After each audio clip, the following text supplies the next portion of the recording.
Les decía, hermanos, que estamos entrando ya al capítulo 7 y el capítulo 6 nos enseñó muchas cosas para tener una vida de victoria, para conquistar las bendiciones del Señor. Amén.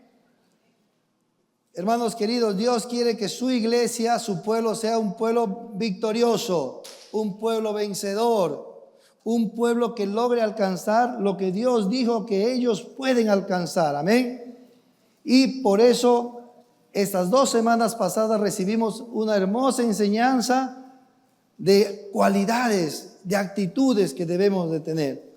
Y entre esas 3, entre las muchas enseñanzas que hemos recibido, quisiera destacar a 3. La primera es la obediencia a la dirección de Dios. Josué le dijo al príncipe del ejército de Jehová, le dijo: habla, mi Señor, ¿qué quieres que yo haga? Y cuando el príncipe le dijo: haz así, inmediatamente obedeció. La obediencia siempre va a traer bendición para una vida victoriosa, hermano. Pero no solamente la obediencia, sino también la otra característica, la otra enseñanza era la fe. La fe para confiar en la estrategia que Dios nos da. Hermanos queridos, muchas veces la estrategia que Dios nos da son estrategias que no concuerdan con nuestro raciocinio, no concuerdan con nuestra lógica. Y muchas veces, porque no concuerda con nuestra lógica, la desechamos. Miren nomás cómo lo dice Jesús: al que te da una cachetada en la derecha, hágale un juicio, preséntale un buen abogado. No, dice, dale la otra. Señor, pero las 2 va a quedar roja. Está bien, pero vas a tener el corazón sano, no amargado. Y hermanos queridos, miren lo que dice Dios: oren sin cesar, porque la oración tiene poder. Y a veces nosotros no hacemos. Dice, esa estrategia no sirve, no vale, más bien voy a consultar al especialista, más bien voy a hacer tal cosa. Hermanos, sin fe es imposible agradar a Dios. Y Santiago dice: el que duda no espere algo de Dios.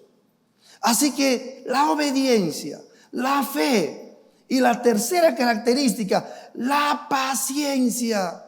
La paciencia para esperar y perseverar en medio de las dificultades y en medio de las burlas que recibiremos por estar siguiendo la estrategia de Cristo. Así que estas 3 características, la obediencia, la fe, la paciencia, ¿qué nos va a dar? La victoria en la vida. La victoria. Mira que no dice que te va a dar una casa de 3 pisos. No dice que te va a dar salud. Tampoco dice que te va a ir bien económicamente. Te va a dar la victoria en las cosas que son más valiosas que el ser humano busca. ¿Qué? Lo que ofrece el reino de Dios. ¿Qué ofrece el reino de Dios? Amor, gozo y paz. Nadie más te puede dar eso. Y Jesús dice: obedece, ten fe, ten paciencia, yo te doy todo eso. Y eso es el reino de Dios, hermanos queridos. Por eso en la vida usted va a conocer gente que tiene cosas materiales y todo, y te van a hablar tantas cosas. Pero hermano, cuando usted le ve, tan sin paz, sin gozo, echándole flechas a todos. Pero aquel que vence las victorias y entra al reino de Dios, derribando esas murallas, está lleno de gozo, está lleno de amor, está lleno de paz. Amén. Entonces, ¿quiere usted derribar sus murallas? ¿Quiere usted ser victorioso en la vida espiritual? Tenga siquiera esas 3 características, hermano. ¿Cuáles? Obediencia. Lo que lees, obedece. Fe. Confía en lo que Dios te dice. Y tercero, paciencia. Espera pacientemente a que Dios diga: es el tiempo, ahora vamos a conquistar. De eso hemos tratado la semana pasada. Y esa obediencia, esa fe, esa paciencia hacen algo precioso, hermanos. Atrae la presencia de Dios a nuestras vidas. Y es la presencia de Dios en realidad lo que nos da la victoria. Sin esa presencia de Dios, sin esa relación con su Espíritu Santo, no vamos a poder ser victoriosos. Miren lo que dice en Juan 14, 23. Respondió Jesús y le dijo: el que me ama, mi palabra guardará. Mi Padre le amará. Subraye esta palabra. Y vendremos a Él. Qué bonito. El que me ama, el que me obedece, el que me cree, el que tiene paciencia, que se cumplan mis promesas. ¿Qué va a hacer el Señor? Vendremos a Él, nos acercaremos a Él, pero no solamente nos acercaremos, sino que también dice, haremos morada. Dios va a hacer su mansión en nuestro corazón y va a darnos ese gozo, esa paz, esa dicha, hermanos amados. Qué hermoso, hermanos queridos. Amén. Así que no perdamos pues nuestra confianza, pues tiene grande galardón. Pues es necesario la paciencia para que, habiendo hecho la voluntad de Dios, obtengamos la promesa. Esta semana entramos al capítulo 7. Este capítulo va a contrastar mucho con el capítulo 6. La victoria sobre Jericó llenó de mucho gozo a todo el pueblo de Israel. Todos alegres por lo que Dios hizo. Una ciudad casi impenetrable se cayó en un 2-3 en el momento en que Dios dijo, y ganaron la pelea. Todo Jericó se alegró. Aún dice el versículo 27 del capítulo 6 que Jehová estaba con Josué y su nombre se divulgó por toda la tierra. En otras palabras, lo que está diciendo es, Josué se volvió famoso. Frente a todos, la gente de todo Canaán decía, wow, qué hombre, qué estratega, qué militar, qué general. Se volvió famoso. ¿Por qué? Porque obedeció, creyó y tuvo paciencia. Amén. ¿Por qué? Porque obedeció, creyó y tuvo paciencia. Y se hizo famoso. Pero el capítulo 7 comienza con una palabra, hermanos, que forma un contraste. Dice la palabra, pero los hijos de Israel cometieron prevaricación. Este pero, hermanos, es un contraste entre lo que ha ocurrido y lo que va a ocurrir. Y es un contraste entre el gozo que trae la victoria y la desesperación y la angustia que trae una derrota. El dolor y la tristeza que causa al pueblo una derrota. Y por eso hoy día le he llamado al tema, ¿por qué fracasamos en las batallas? ¿Por qué fracasamos en nuestras batallas? Leamos pues el pasaje de Josué, capítulo 7, versículo del 1 al 13. Pero los hijos de Israel cometieron una prevaricación en cuanto al anatema, porque Acán, hijo de Carmi, hijo de Sabdi, hijo de Sera, de la tribu de Judá, tomó del anatema, y la ira de Jehová se encendió contra los hijos de Israel. Después Josué envió hombres desde Jericó ahí, que estaba junto a Betabén, hacia el oriente de Betel, y les habló diciendo, subid, reconoce la tierra. Y ellos subieron y reconocieron a Ai. Y volvieron a Josué y dijeron, no suba todo el pueblo, sino suban como 2,000 o 3,000 hombres, y tomarán ahí. No fatigues a todo el pueblo yendo allí, porque son pocos. Y subieron allá del pueblo como 3,000 hombres, los cuales huyeron delante de los de Ai. Y los de Ai mataron de ellos unos 36 hombres, y le siguieron desde la puerta hasta Sebarín, y lo derrotaron en la bajada, por lo cual el corazón del pueblo desfalleció, y vino a ser como agua. Entonces Josué rompió sus vestidos y se postró en tierra sobre su rostro delante del arca de Jehová hasta caer la tarde. Él y los ancianos de Israel, y echaron polvo sobre sus cabezas.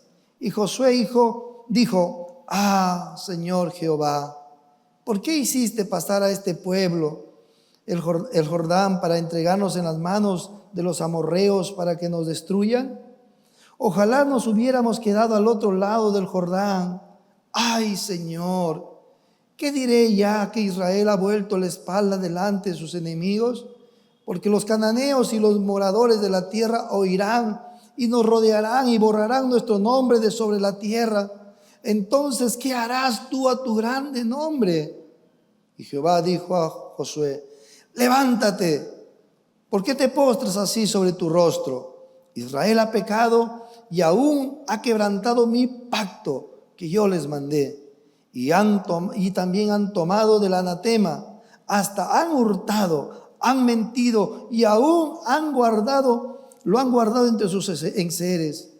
Por esto los hijos de Israel no podrán hacer frente a sus enemigos, sino que delante de sus enemigos volverán la espalda por cuanto han venido a ser anatema. Ni estaré más con vosotros, si no destruyeres el anatema de en medio de vosotros. Levántate, santifica al pueblo y di: santificaos para mañana, porque Jehová, el Dios de Israel, dice así: anatema hay en medio de ti, Israel. No podrás hacer frente a tus enemigos hasta que hayas quitado el anatema de en medio de vosotros. ¿Por qué fracasamos? Padre, en el nombre de Cristo Jesús, háblanos, Señor. Esta es tu iglesia, Señor. Danos corazón humilde, obediente. Danos corazón dócil para hacer tu voluntad. Danos, Señor. Danos oídos limpios para escuchar tu voz. Y en la gracia de Jesucristo, Señor, que tu Espíritu me dé palabras sencillas para poder explicar, Señor, tu profundo mensaje, Señor. Por favor, Padre, en el nombre de Cristo Jesús. Amén. Amén. Este tema quería tratarle en 3 partes, 4, pero la cuarta lo tomaremos la próxima semana. Primero, la derrota. Segundo, la desesperación y la oración. Y tercero, el diagnóstico. La cuarta, la solución, que le estaríamos viendo la semana próxima. La derrota. Vayamos al primer punto. Versículo 2 al versículo 5 dice ahí: después Josué envió hombres desde Jericó a Ai, que estaba junto a Betabén, hacia el oriente de Betel, y les habló diciendo: subid y reconoced la tierra. Y ellos subieron y reconocieron Ai. Y volviendo a Josué le dijeron: no suba todo el pueblo, sino suban como 2,000 a 3,000 y tomarán Ai. No fatigues a todo el pueblo yendo allí, porque son pocos.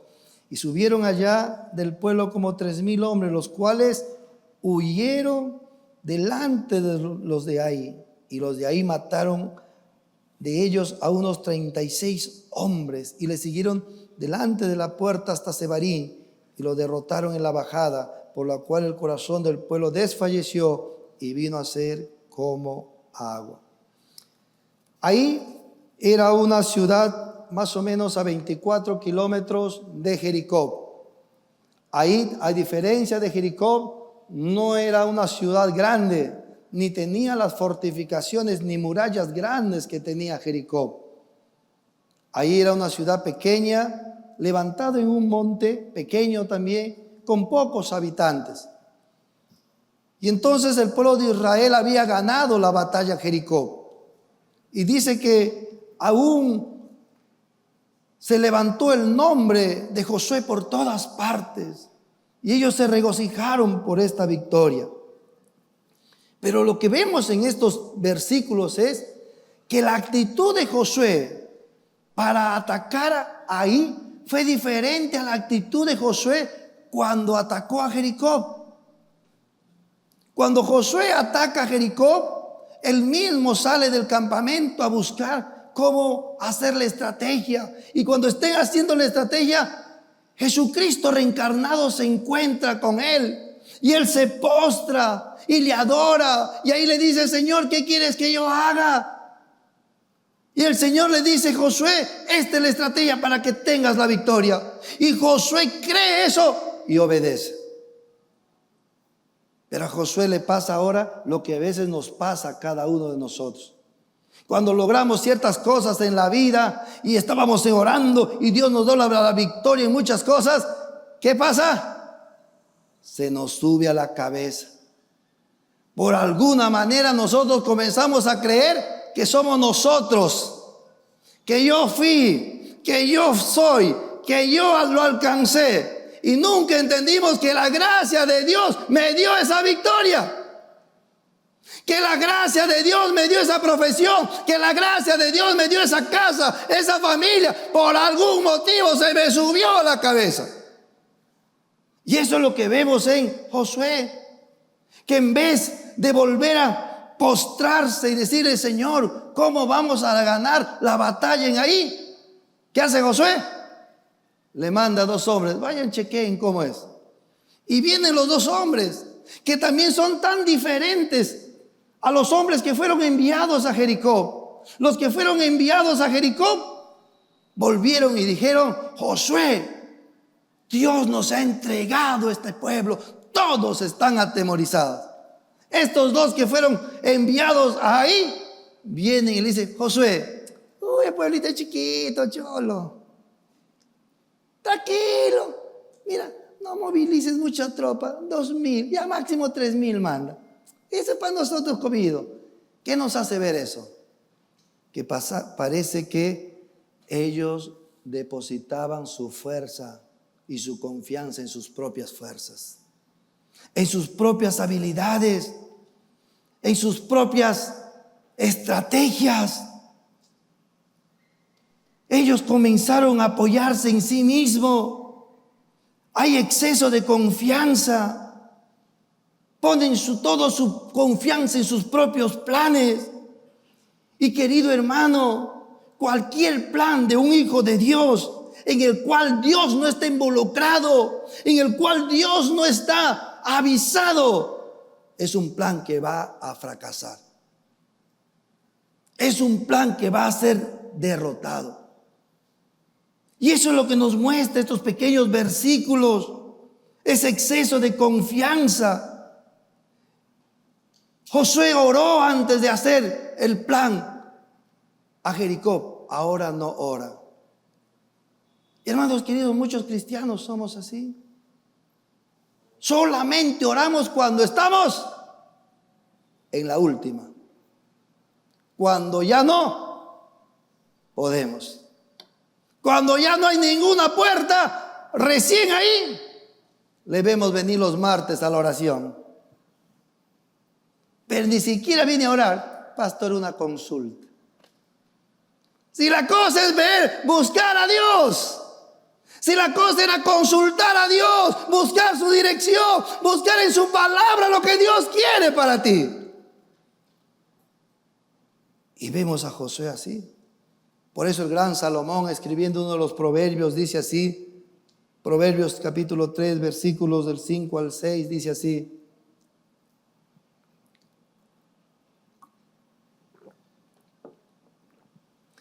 confía en el Señor con un pedazo de tu corazón. Amén. ¿Cómo que amén? Con todo el corazón. No con un pedazo, con todo el corazón. No dependas de tu propio entendimiento, de tu propio sentimiento, de tu propio razonamiento. No dependas de eso, dice el Señor, sino busca su voluntad en todo lo que hagas.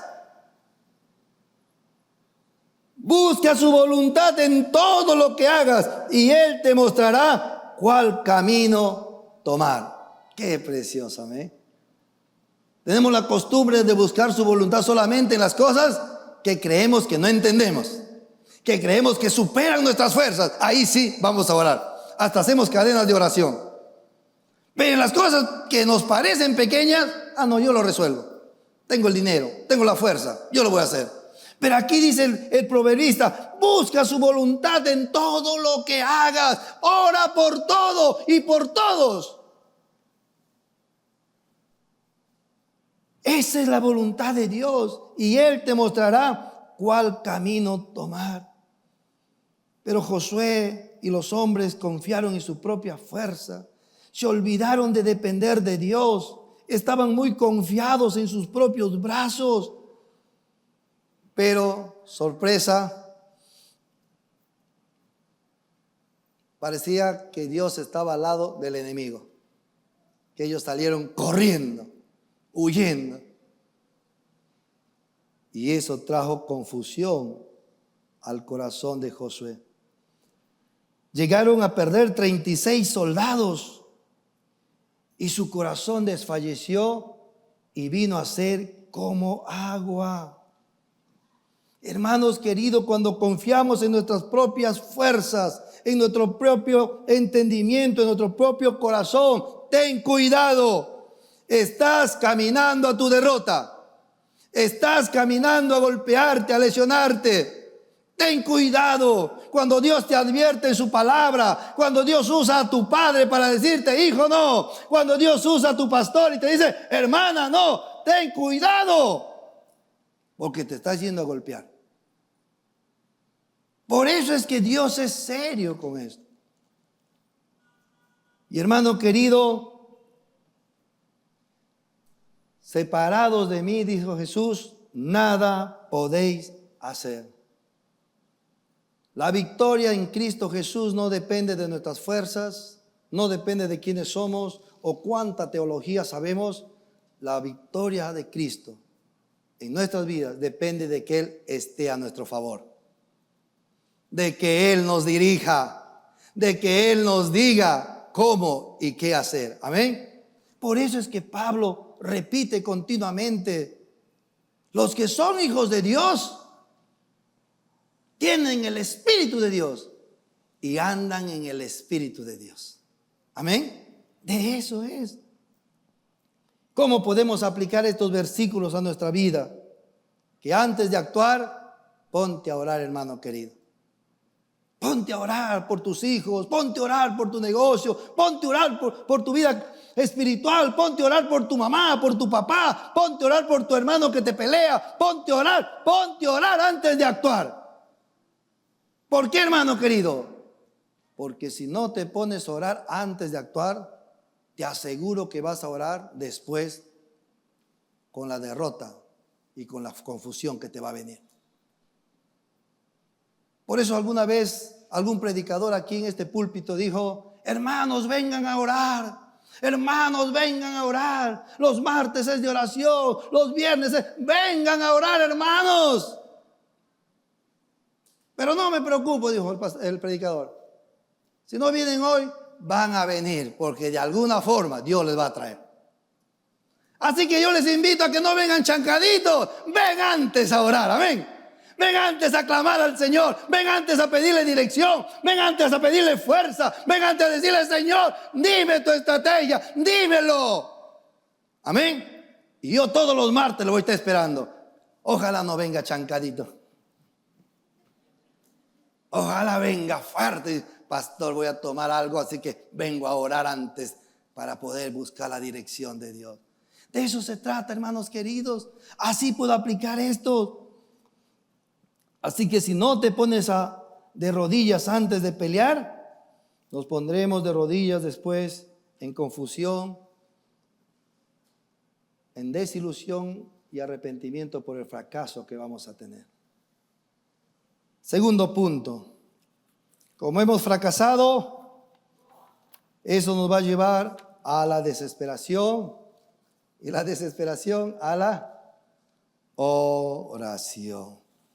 Hermanos queridos, Dios va a permitir muchas veces en nuestras vidas, cuando nos queremos volver independientes, cuando comenzamos a creer que son nuestras fuerzas los que nos da todo lo que tenemos, Dios va a decir alto.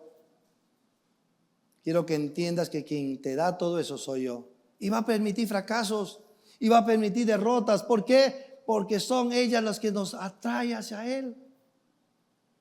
Son ellas las que nos invitan a venir a arreglar con Él. Y estas batallas o dificultades, sean internas en nuestro corazón o externas, nos van a tener que llevar a la oración, a la búsqueda de Dios, a la fidelidad del pacto. Y hermanos queridos, los que estudian a la iglesia como iglesia desde que se formó con Jesucristo, han descubierto algo: que las iglesias se hacen fuertes, que las iglesias crecen en carácter y en número cuando están en dificultades, cuando pasan por problemas, cuando son perseguidos, cuando comienzan a presentar enfermedades raras. La iglesia crece, se agarra en Dios, pone obediencia, es paciente.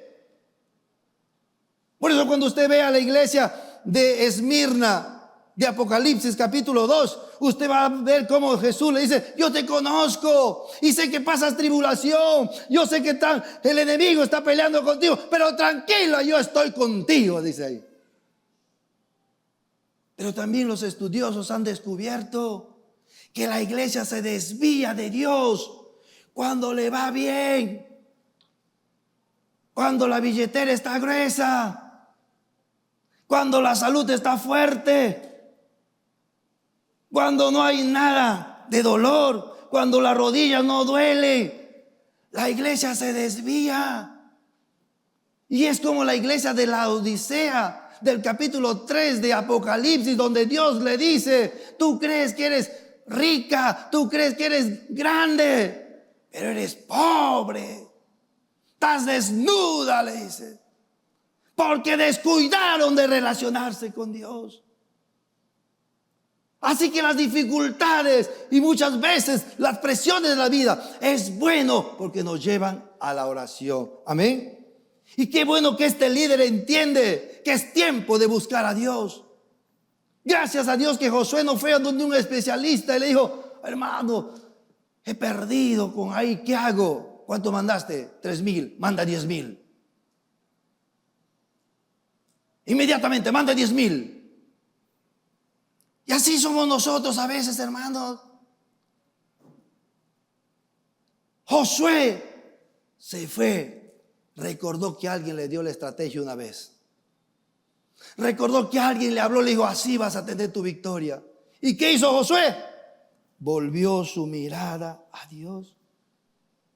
Estaba en confusión, estaba en derrota, pero ahí se dobló las rodillas. Pero no solamente Josué, sino todos los líderes del pueblo, haciendo preguntas a Dios y pidiendo respuestas a Dios por el fracaso. Miren lo que dice el versículo 6 al 9. Entonces Josué rompió sus vestidos, se postró en tierra sobre su rostro delante del arca de Jehová hasta caer la tarde. Él y los ancianos de Israel, y echaron polvo sobre sus cabezas. Y Josué dijo: ah, Señor Jehová, ¿por qué hiciste pasar a este pueblo el Jordán para entregarnos en las manos de los amorreos para que nos los destruyan? Ojalá hubiéramos quedado al otro lado del Jordán. Ay, Señor, ¿qué diré ya que Israel ha vuelto la espalda delante de sus enemigos? Porque el cananeo y los moradores de la tierra oirán y nos rodearán y borrarán nuestro nombre de sobre la tierra. Y entonces, ¿qué harás tú a tu gran nombre? Miren cómo se acerca Josué. Se acerca haciendo preguntas, pero dentro de estas preguntas hay dos cosas que está pidiendo. Él está confundido. Él dice: no puedo entender, hemos vencido a una tierra más grande, con ejército más poderoso. ¿Y cómo nos pudo vencer un pueblo pequeño? Y por eso le dice al Señor: dame sabiduría, no entiendo lo que estoy pasando. Hazme entender por qué nuestra derrota, dónde está el problema. Y el libro de Santiago nos dice que cuando pasemos dificultades, pidan sabiduría a Dios y Él les dará sin reproche. Cuando no sabemos qué hacer, cuando nos hemos golpeado con una pared y no entiendo, pues pide, clama sabiduría a Dios para que sepas cómo diagnosticar el problema. Porque si diagnosticas mal, el tratamiento será malo. Y él pide sabiduría. Hazme entender por qué fue esto. No entiendo.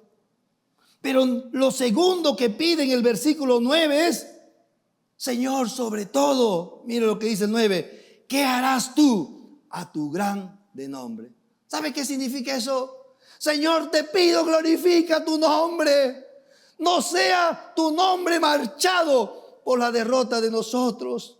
Que no te vean pequeño a ti porque nos ganaron. Glorifica tu nombre en medio de esta situación.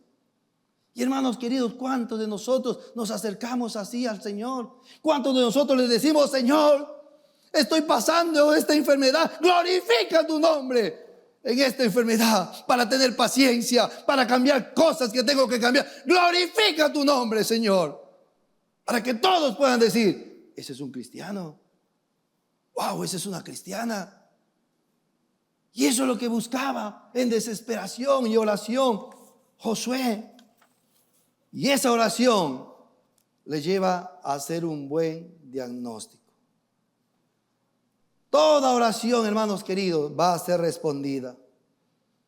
Y Dios siempre traerá respuesta a tu oración. Por eso dice los salmos, clamaron en su angustia y Jehová los oyó, los respondió. Qué precioso. Clamaron en sus dificultades y Jehová no dijo, quédense ahí. Jehová dijo, ¿qué quieren? ¿En qué les ayudo? Amén. Y por eso Jehová se acerca otra vez a Josué. Y el versículo 10 dice, levántate, Josué.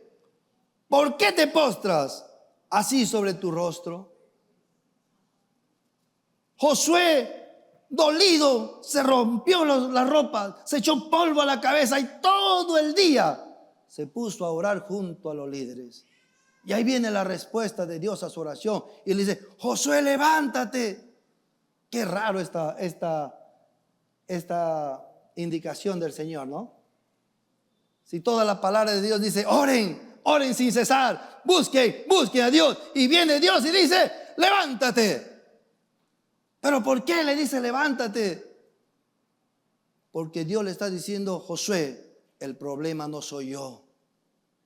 No es por mí que fueron derrotados. El problema no es el cielo que no te quiere ayudar. El problema no está arriba. Josué, el problema está en el pueblo. Josué, el pecado está en el pueblo. Así que levántate. Mira, si quieres sigue orando. Y ora una semana. Y ora otra semana. Y sigue orando un mes, 2 meses, 3 meses. Sigue orando. Nada va a suceder si no te levantas y actúas y tomas acción sobre ese pecado que está haciendo que te haga la derrota. Hermanos queridos, son cosas serias que Dios le dice. Y le dice el diagnóstico, versículo 11 y 12, dice, Israel ha pecado, aún ha quebrantado mi pacto que yo le mandé, y también han tomado delante del anatema, hasta han hurtado, han mentido, y aún lo han guardado entre sus enseres. ¿Qué pecado ha hecho Israel? 2 pecados. ¿Dónde están esos pecados? Versículo 1 y versículo 11. El versículo 1 dice, los hijos de Israel cometieron una prevaricación. Y el segundo pecado está en el capítulo 12, la última parte dice, el versículo 11, la última parte. Y aún lo han guardado entre sus enseres. Han pecado, han escondido su pecado y no lo han confesado. Mira qué peligroso, hermanos amados. Han desobedecido. La palabra prevaricación significa transgresión consciente, deliberada a la voluntad y a la orden de Dios. Una transgresión deliberada a lo que tú sabes que a Dios no le agrada. Consciente, transgredes.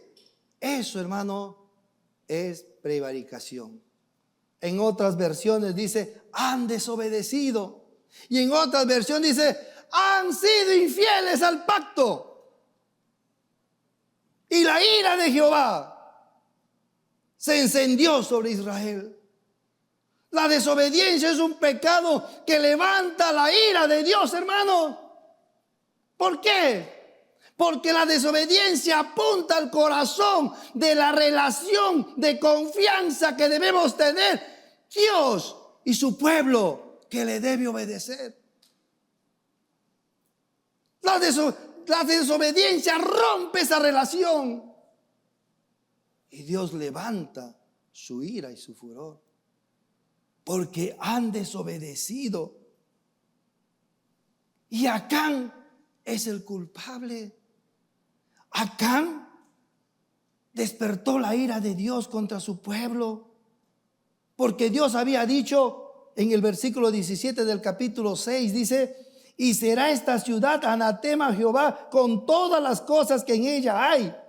Solamente Rahab, la ramera, vivirá con todos los que estén en casa con ella, por cuanto escondió a los mensajeros que enviamos. Pero vosotros guardaos del anatema, no toquéis, no toméis cosa alguna del anatema, no sea que hagáis anatema el campamento de Israel y lo turbéis. Y Acán tomó del anatema escondido. Acán vio una alfombra preciosa, un lingote de oro, plata. Miró a la derecha, no me ven. Lo agarró, corriendo lo llevó y lo metió debajo de su tienda. Y vino silbando: hola, Acán. Hola, siervo.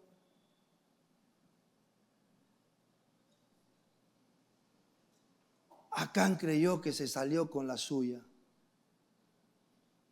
Acán dijo: nadie me ha visto, como algunos creen que si pecan en Ayacucho no pasa nada en Ica.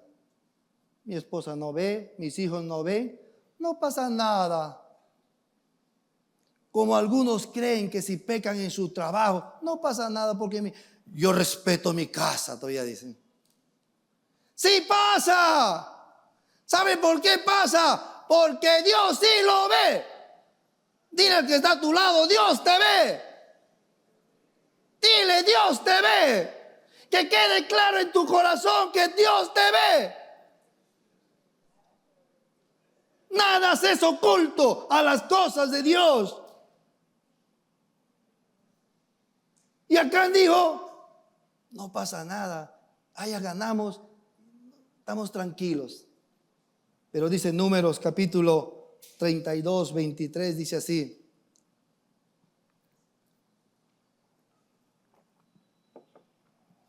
mas si así no lo hacéis, he aquí que habréis pecado ante Jehová. Y subraye esto en su Biblia, ponle color, ponle algo fosforescente para que te llame la atención. Dice así: sabed que vuestro pecado os alcanzará. Sabed que tu pecado, no es que Dios no lo ve, no es que Dios dice: no, bueno, con él tengo un trato especial. No, sino que es paciente. Te está esperando, me está esperando que reaccionemos, que nos arrepentamos y volvamos al Señor. Pero de que si no lo hacemos, dice: tu pecado te alcanzará. Así como alguien dijo que la mentira tiene patas cortas, hoy ha aprendido usted que el pecado tiene patas más cortas. Te va a alcanzar. De eso es lo que está diciendo.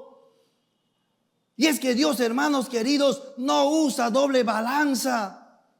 Una balanza para mi pueblo amado, la iglesia, y otra balanza para esos inmundos gentiles. A veces la gente cree así. Dios usa la misma balanza de su justicia para usted, para nosotros como iglesia y para el mundo. Si Dios dijo que todo eso iba a ser anatema y lo castigó, y su pueblo Israel rompe esa orden y comete y toca lo anatema, pues Dios dice: por cuanto has tocado eso, vas a sufrir el castigo que merece ese pecado. Eso es lo que está pasando. Así que los de Jericó fueron juzgados por sus pecados y destruidos por la justicia de Dios. Israel, a pesar de ser el pueblo del pacto de Dios, de las promesas de Dios, muchos de nosotros que nos decimos, soy hijo de Dios, nadie me puede tocar. Y es verdad, hermano, nadie te puede tocar a no ser que desobedezcas y rompas el pacto. Pastor, pero si el Espíritu Santo no puede salir de mí, la Biblia dice que el Espíritu Santo mora en mí. Y es verdad, hermano. Tu posición legal en el cuerpo de Cristo no cambia. Sigue siendo hijo de Dios y si mueres vas a ir al cielo. Pero lo que sí cambia es esa comunión del Espíritu Santo que da vida, que da poder, que da fuerza, gozo, paz y alegría. Eso sí cambia. Y por eso Dios no pesa en diferentes balanzas. Si el pueblo de Israel se comporta de la misma manera que los cananeos, con deslealtad al pacto, con idolatría a otros dioses e impureza, ellos también serán corregidos y castigados. Por eso que usted ve en el capítulo 5 de Hechos una acción tan fuerte del Espíritu Santo ante una pareja, Ananías y Zafira, que quieren mentirle al Espíritu Santo, que quieren aparentar cosas que no eran, que querían que los demás pensasen que eran grandes y fuertes. Y Dios dice, ¡fa! ¿Por qué tratas de mentir al Espíritu? Y los dos cayeron. ¿Qué es lo que estaba diciendo Dios con todo eso? Yo soy santo, mi iglesia tiene que ser santa. Yo soy santo, mi iglesia tiene que buscar la santidad. Amén. Eso es lo que te dice, hermanos amados. Así que cuando Acán tomó el anatema, él mismo decidió unirse al castigo que Dios dijo que iba a tener el anatema, la destrucción. De nada le valía a Acán decir, pero si yo soy descendiente de Abraham, yo tengo linaje de Judá. No, puedes tener todo eso, pero has roto ese pacto que yo tengo contigo, que he tenido contigo. Y el segundo pecado que vemos es, han escondido su pecado y no lo han confesado. El pecado de Acán fue a escondidas. Él pensó que nadie se enteraría. Y hermano querido, esta pregunta quiero hacerte. Cuando tú pecas a escondidas, ¿de veras piensas que Dios no te ve? ¿De veras crees que no pasa nada? ¿Que los ojos de Dios no estaban ahí? Cuando prendes tu computador y estás viendo esas cosas, ¿de veras crees que Dios no está ahí? Dios está ahí. Él ve. Él se entera de todo. Hebreos 4:13 dice, no hay nada creado en el mundo que se pueda esconder de Dios. Todo está desnudo y expuesto a su vista. Es a Él a quien tendremos que rendirle cuenta de nuestras vidas. Hermano, ocultar nuestro pecado no es algo ligero. Ocultar nuestro pecado, esconderlo, no confesarlo, no es algo trivial. Es peligrosísimo. Cuando escondemos nuestro pecado. Me voy a detener un ratito ahí. Nos ponemos de pie unos minutitos porque veo que están cabeceando. Póngase de pie por un ratito. Yo sé que es el calor. El calor es, sí. Y a la última parte, Dile que está a tu vecino, y a la última parte, date un fuercito, una fuercita. Dile.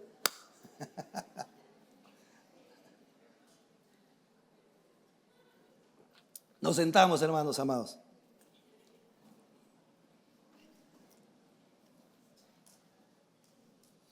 Hermano querido, el pecado oculto no es trivial.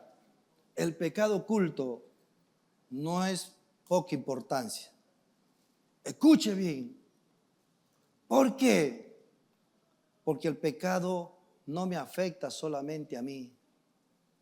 El pecado afecta a mi esposa, a mi esposo, a mis hijos. El pecado afecta a todo lo que yo toco y donde yo me muevo. El pecado contamina. Por eso que el cristiano tiene que saber cuidarse.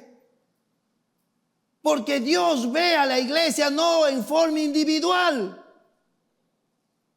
Dios nos ve no como Francisco, Carmen, Mariela, no, la iglesia. Y cuando yo peco, yo lo afecto a usted, afecto a mi célula, afecto a mi red, afecto en mi casa, afecto donde me muevo. Por eso no tomen poco nuestros pecados y confesemos nuestro pecado. Corramos en arrepentimiento al Señor y digamos: Señor, he pecado. Y recibamos lo que dice el libro de Juan, que si confesamos nuestro pecado, fiel y justo es el Señor para perdonarnos. Pero Acán escondió su pecado, lo ocultó y pensó que no va a pasar nada. ¿Cuántos ocultaron? Uno, hermano, y por ese uno todo el pueblo fue derrotado. Miren lo que dice el libro de 1 Corintios 12, 25 y 26. Dios lo hizo así para que nuestro cuerpo no esté dividido, para que cada parte del cuerpo se preocupe por cuidar de los demás. Si una parte sufre, todos sufren igualmente. Si una parte recibe honor, todas las otras partes comparten su alegría. Pablo está diciendo en estos versículos: Dios nos mira como cuerpo, por eso debemos de cuidarnos. Hermano, sinceramente, yo me alegro de mi esposa hermosa que tengo. Cuando en los tiempos de matrimonio que teníamos, esos tiempos donde uno se boxea porque va aprendiendo y va aprendiendo, una de las cosas hermosas que tenía mi esposa es: te voy a llamar al pastor Jesús. Eso me enseñó a orar y pedir perdón y a aguantarme cosas que no se debe hacer.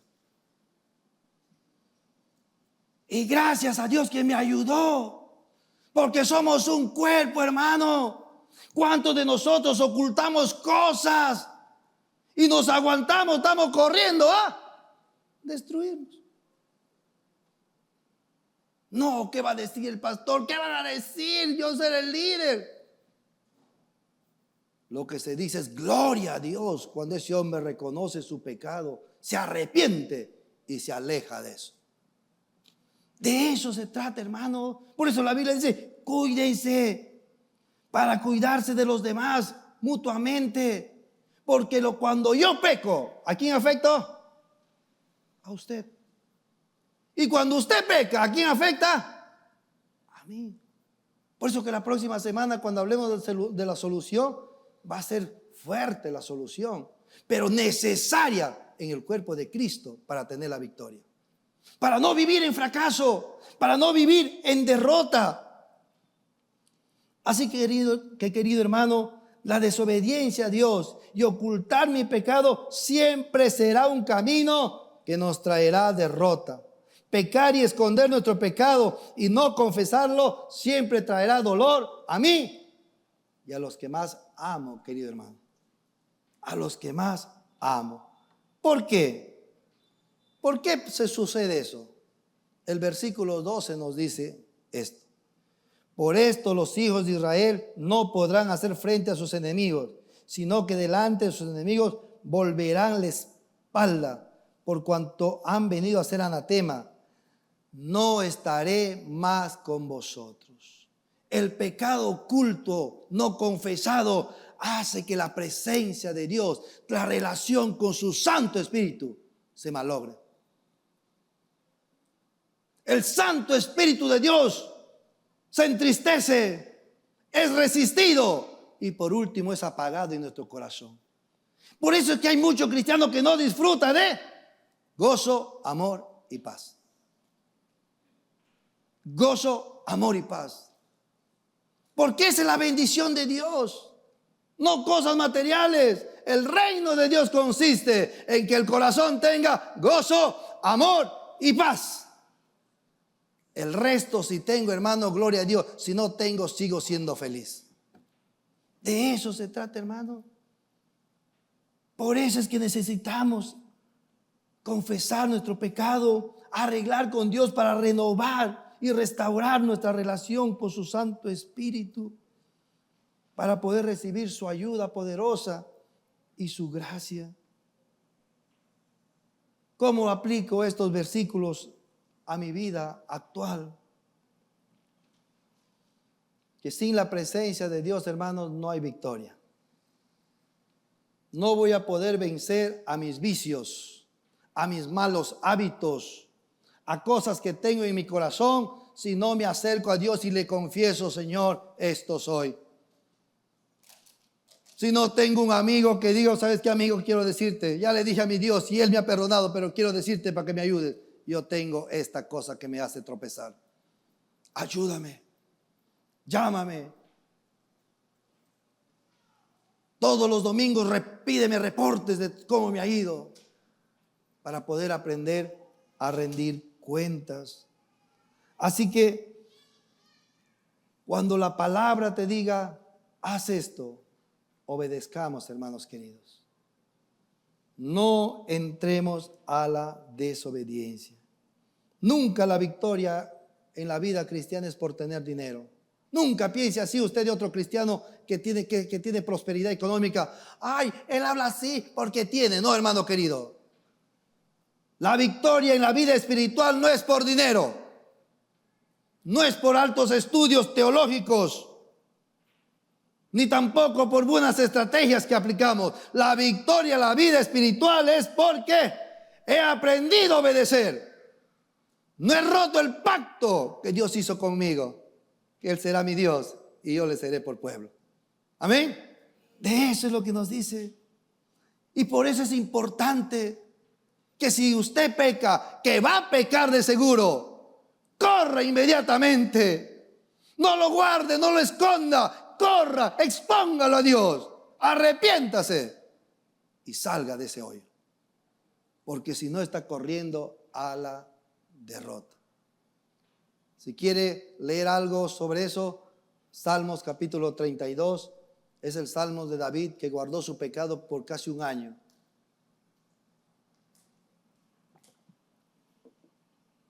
Y yo, hermanos queridos, estaba estos días preguntándome: ¿y la iglesia de Ica?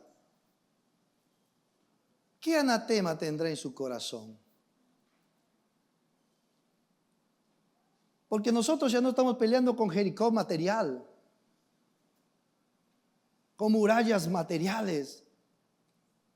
Nosotros ahora peleamos con anatemas espirituales. ¿Qué anatema debe tener la iglesia de Ica en su corazón? Yo distinguía tres más o menos. La primera decía: el orgullo, la soberbia, la autosuficiencia. Pastor, ¿pero cómo sabe? ¿Por qué no ora?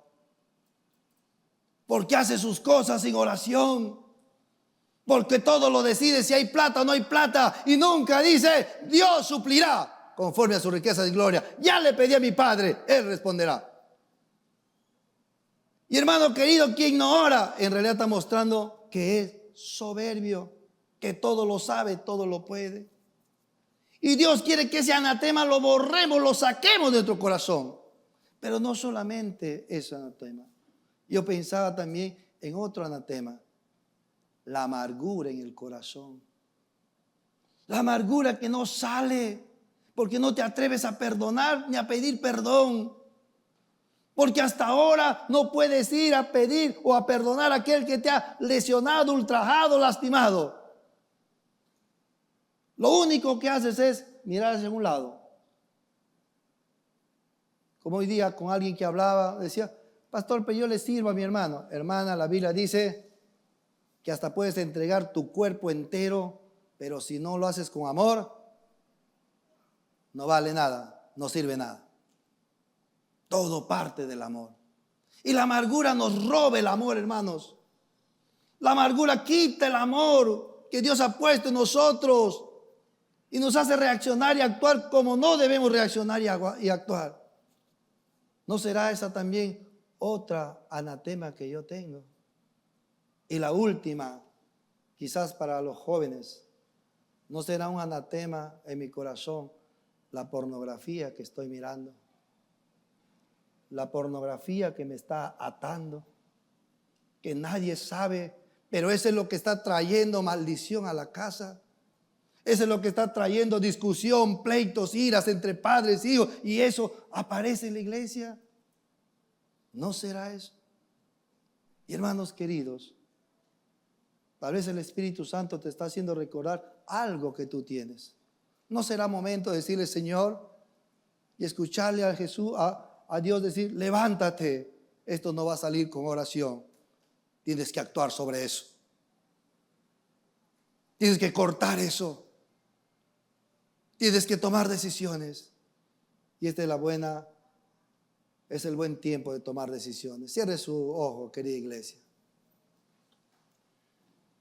y tome decisiones esta tarde. Obedezca al Señor. No vive en desobediencia. Si hay cosas que Dios le ha hablado en su palabra, salga de ahí. No rompe el pacto que ha hecho usted con Dios. Yo seré tu Dios. Yo seré lo primero en tu vida. Tú me amarás con todas tus fuerzas, con todo mi corazón. Y yo te cuidaré como un padre a un hijo. Y yo te sustentaré. Y yo te cubriré. Hay un pacto entre Dios y su iglesia. No la rompa por la desobediencia.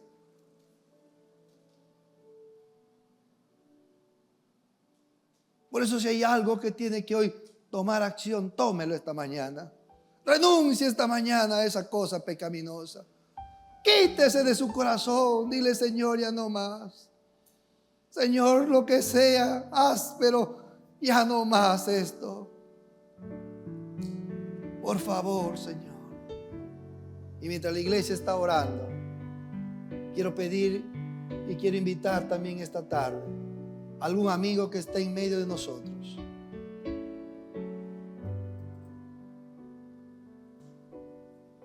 A un amigo que está en medio de nosotros. ¿Querrá recibir a Cristo Jesús?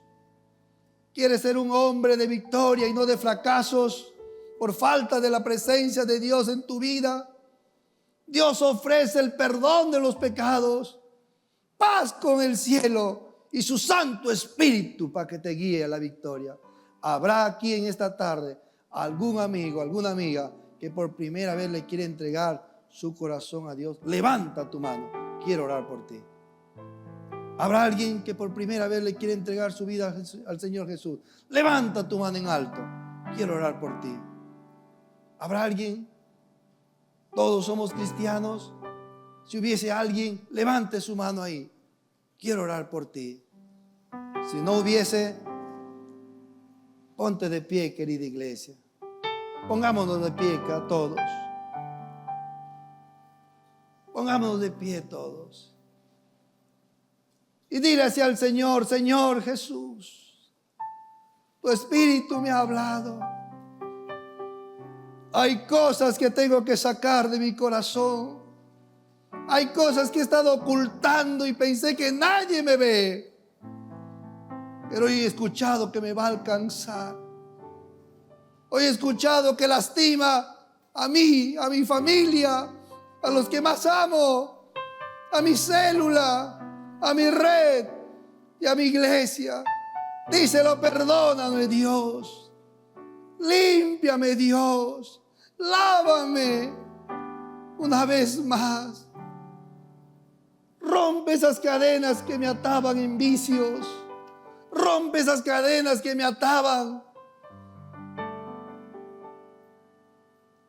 actitudes repetitivas en mi corazón. Sáname, Señor, de mi amargura. Yo vuelvo a ti esta mañana. Yo vuelvo a ti, Señor. Gracias, Padre. Gracias, Señor, en el nombre de Cristo Jesús. Amén. Amén.